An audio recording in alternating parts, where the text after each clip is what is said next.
শিক্ষার আলোকছটায় যখন একটি সমাজ আলোকিত হয় তখন সেখানেই ফুটে ওঠে আগামীর বর্ণিল স্বপ্ন। ঠিক তেমনি এক সুন্দর ও সম্ভাবনাময় ভবিষ্যতের সূচনা ঘটল আমাদের ঐতিহ্যবাহী সাতকানিয়া উপজেলার নলুয়া ইউনিয়নে। সমাজ উন্নয়ন ও শিক্ষার প্রসারে নিবেদিত সংগঠন মানবতার মুক্তি ফাউন্ডেশনের উদ্যোগে সম্প্রতি অনুষ্ঠিত হয়ে গেল এক দারুণ ও সুসংগঠিত বৃত্তি পরীক্ষা। আজ আমরা কথা বলবো এই অসাধারণ আয়োজনটি নিয়ে। 15ই আগস্ট শনিবার সকালে গাটিয়াডেঙ্গা আলহাজ সোফিয়া মমতাজুল হক উচ্চ বিদ্যালয়ের সুবিশাল প্রাঙ্গণ রূপ নিয়েছিল এক মিলন মেলায়। উৎসবমুখর পরিবেশে সকাল থেকেই ভিড় জমাতে শুরু করে কোমলমতি শিক্ষার্থী ও তাদের অভিভাবকরা। একদিকে শিক্ষার্থীদের চোখে মুখে জয়ের স্বপ্ন ও আত্মবিশ্বাস, অন্যদিকে অভিভাবকদের মুখে ছিল এক অনাবিল তৃপ্তির হাসি। পুরো বিদ্যালয় প্রাঙ্গণ জুড়ে যেন এক নতুন প্রাণের সঞ্চার হয়েছিল। সাতকানিয়া উপজেলার বিভিন্ন স্বনামধন্য শিক্ষা প্রতিষ্ঠান থেকে আসা শিক্ষার্থীদের অংশগ্রহণে এই কেন্দ্রটি মুখরিত হয়ে ওঠে। এই বৃত্তি পরীক্ষায় সাতকানিয়া উপজেলার বিভিন্ন শিক্ষা প্রতিষ্ঠান থেকে 400-এরও বেশি শিক্ষার্থী অংশ নেয়। বিপুল সংখ্যক পরীক্ষার্থীর উপস্থিতি সত্ত্বেও আয়োজনটি ছিল অত্যন্ত নিখুঁত ও সুশৃঙ্খল। মানবতার মুক্তি ফাউন্ডেশনের স্বেচ্ছাসেবক ও দায়িত্বশীলদের নিরলস পরিশ্রমে পরীক্ষার পরিবেশ ছিল একদম শান্ত ও আন্তর্জাতিক মানের। প্রতিটি কক্ষে পর্যাপ্ত আলো বাতাস এবং সুন্দর বসার ব্যবস্থা নিশ্চিত করা হয়েছিল, যেন শিক্ষার্থীরা কোনো ধরনের মানসিক চাপ ছাড়াই নিজেদের সেরাটা উজাড় করে দিতে পারে।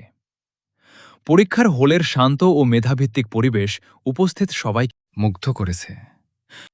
মানবতার মুক্তি ফাউন্ডেশনের সভাপতি আবুল কালাম ও শিক্ষা বিষয়ক সম্পাদক মিজানুর রহমানের তত্ত্বাবধানে পুরো কার্যক্রম পরিচালনা করেন উক্ত ফাউন্ডেশনের সদস্য ও বিদ্যালয়ের শিক্ষকবৃন্দ। এই মহৎ উদ্যোগে উপস্থিত থেকে শিক্ষার্থীদের মনোবল বৃদ্ধি করেছেন চট্টগ্রাম বিশ্ববিদ্যালয় বিভাগীয় প্রধান ড ইকবাল হোসেন, সোফিয়া মমতাজুল হক উচ্চ বিদ্যালয়ের প্রধান শিক্ষক শ্রী প্রমথেশ বসু, ইসামতি ইয়াকুব মরিয়ম উচ্চ বিদ্যালয়ের প্রধান শিক্ষক দিদারুল ইসলাম, হাবিবুল উলুম দাখিল মাদ্রাসার সহকারী সুপার মাওলানা শাগির আহমদ সহ অত্র এলাকার সুশীল সমাজের প্রতিনিধিরা। মানবতার মুক্তি ফাউন্ডেশন কেবল একটি সামাজিক সংগঠন নয়, নলুয়া ইউনিয়ন সহ পুরো সাতকানিয়ায় মানব সেবা ও মেধা বিকাশে তারা প্রতিনিয়ত কাজ করে যাচ্ছে। এই বৃত্তি পরীক্ষার মূল লক্ষ্য কেবল কাউকে কিছু পুরস্কার দেওয়া নয়, বরং কোমলমতি শিক্ষার্থীদের মেধা বিকাশ, প্রতিযোগিতামূলক পরিবেশের সাথে পরিচয় করিয়ে দেওয়া এবং তাদের পড়াশোনায় আরও উৎসাহিত করা। স্থানীয় শিক্ষক ও বিশিষ্টজনেরা এই উদ্যোগের ভূয়সী প্রশংসা করে বলেছেন, গ্রাম ও উপশহরের শিক্ষার্থীদের ভেতর যে অফুরন্ত সম্ভাবনা লুকিয়ে থাকে, এমন আয়োজন সেই সুপ্ত মেধাগুলোকে বিকশিত করার সবচেয়ে বড় মাধ্যম। একঝাঁক উদীয়মান মেধার এই উজ্জ্বল উপস্থিতি আমাদের আশাবাদী করে তোলে। যে 400-এর বেশি শিক্ষার্থী আজ এই মেধা যাচাইয়ে অংশ নিল, তারাই আগামী দিনে সমৃদ্ধ বাংলাদেশ করার কারিগর হবে।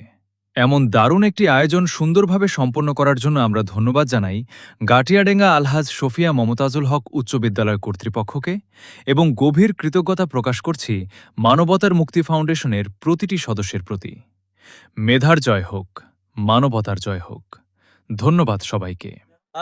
সম্মানিত মানবতা মুক্তি ফাউন্ডেশনের যত সদস্য আছে তাদেরকে আমরা আন্তরিকভাবে ধন্যবাদ জানাচ্ছি, কারণ তারা এমন একটা বৃত্তি পরীক্ষা আয়োজন করেছে যেটা সকল স্টুডেন্টদের জন্য অনেক আনন্দ নিয়ে এসেছে এবং এলাকার জন্য একটা সুনাম নিয়ে এসেছে। যে সুনাম এবং আনন্দ আমাদেরকে আগামীতে হয়তো আরো সামনের দিকে এগিয়ে যেতে সহযোগিতা করবে। এজন্য আমি মানবতা মুক্তি ফাউন্ডেশনকে সকল শিক্ষার্থীদের পক্ষ থেকে অভিনন্দন জানাচ্ছি।